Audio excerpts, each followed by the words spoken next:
Find the inverse of the matrix if it exists. This is a 3 by 3 matrix, a square matrix. The first row is 2, 4, 1. The second row is -1, 1, -1. And the third row is 1, 4, 0. To find the inverse of this matrix, we first rewrite this matrix 2, 4, 1, -1, 1, -1, 1, 4, 0. And we attach the identity matrix of the same dimension to this matrix 1, 0, 0, 0, 1, 0, 0, 0, 1.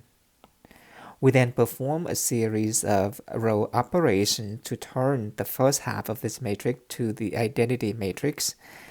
And if we perform the row operation, we need to perform the row operation to the entire row, not just the first half, but the second half simultaneously. If we do that, changing the first half to the identity matrix, we certainly change the second half to another matrix. Whatever the second half matrix turns to, this will be the inverse of the given matrix. First, we interchange row 1 and row 3 because we see that row 3 has the leading entry 1. This is a permissible row operation. Row 1 is now 1, 4, 0, 0, 0, 1. Row 2 is -1, 1, -1, 0, 1, 0. And row 3 is now 2, 4, 1, 1, 0, 0. Next, we want to turn the first half of the matrix into the identity matrix, so we first need to turn this into a row echelon form and then reduce the row echelon form. And to do that, we would need to turn the -1 in the second row to 0. And to do that, we simply perform the row operation row 1 plus row 2 to obtain the new row 2. And if we do this, we're guaranteed to get 0 in the first entry in the second row. So we keep the first and the third row 1, 4, 0, 0, 0, 1 for the first row. The last row is 2, 4, 1, 1, 0, 0. And with this row operation, the new second row is 0. 1 plus -1 is 0. 4 plus 1 is 5.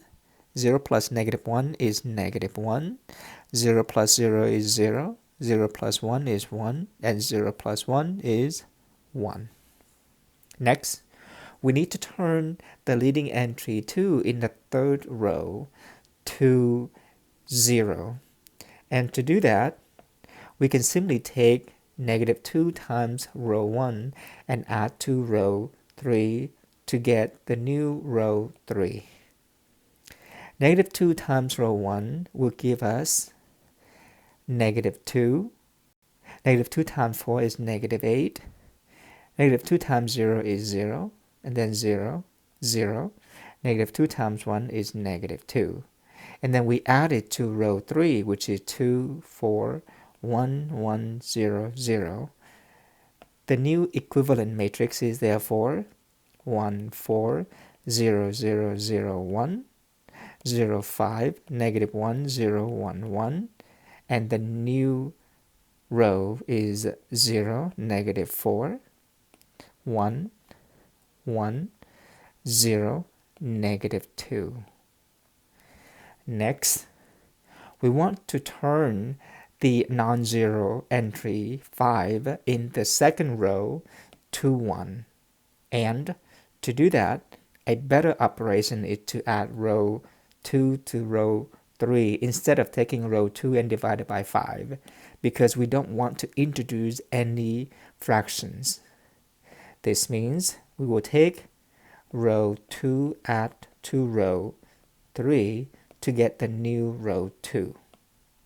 We keep the first and the last row 1, 4, 0, 0, 0, 1. 0, negative 4, 1, 1, 0, negative 2. And with this row operation, we obtained 0 plus 0 is 0, 5 plus negative 4 is 1, 1 plus negative 1 is 0, 0 plus 1 is 1, 0 plus 1 is 1, 1 plus negative 2 is negative 1. And next, we want to turn the non-zero entry negative 4 in the last row into 0. And to do that, we can take 4 times row 2 and add to row 3 to get the new row 3. If we take 4 times row 2, then we will get 4 times 0 is 0, 4 times 1 is 4, 4 times 0 is 0, 4 times 1 is 4, 4, negative 4. And we add this to row 3, which is 0, negative 4, 1, 1, 0, negative 2. This will give us the new row 3, so we keep the first two rows, 1, 4, 0, 0, 0, 1, 0, 1, 0, 1, 1, negative 1. And it is a good idea to write these column-wise. It should be column-wise because a matrix is a rectangular array of numbers. With this row operation, we obtained 0, 0, 1, 5, 4, negative 6.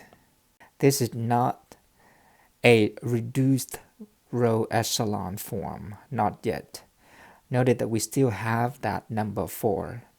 Row 2 and row 3 are in the form that we want already, so we will keep row 2, 0, 1, 0, 1, 1, negative 1, and row 3, 0, 0, 1, 5, 4, negative 6.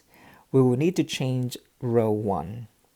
We can turn that 4 into 0 by perform the operation taking row 2 times negative 4 and add to row 1 to obtain the new row 1. If we take row 2 and multiply negative 4, 0 times negative 4 is 0. 1 times negative 4 is negative 4. 0 times negative 4 is 0. And then negative 4, negative 4, negative 1 times negative 4 is positive 4. So the new row is 1 plus 0, 1.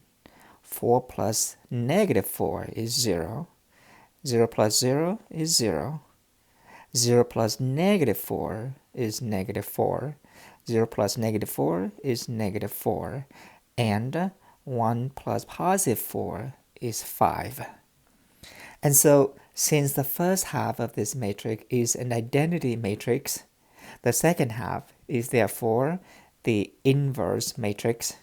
So we can conclude that the inverse of the given matrix is negative 4, negative 4, 5, 1, 1, negative 1, 5, 4, negative 6. And this is the inverse matrix A inverse if the given matrix is A. To verify that this is the correct answer, the inverse, we will take this inverse and multiply the given matrix to obtain the identity matrix.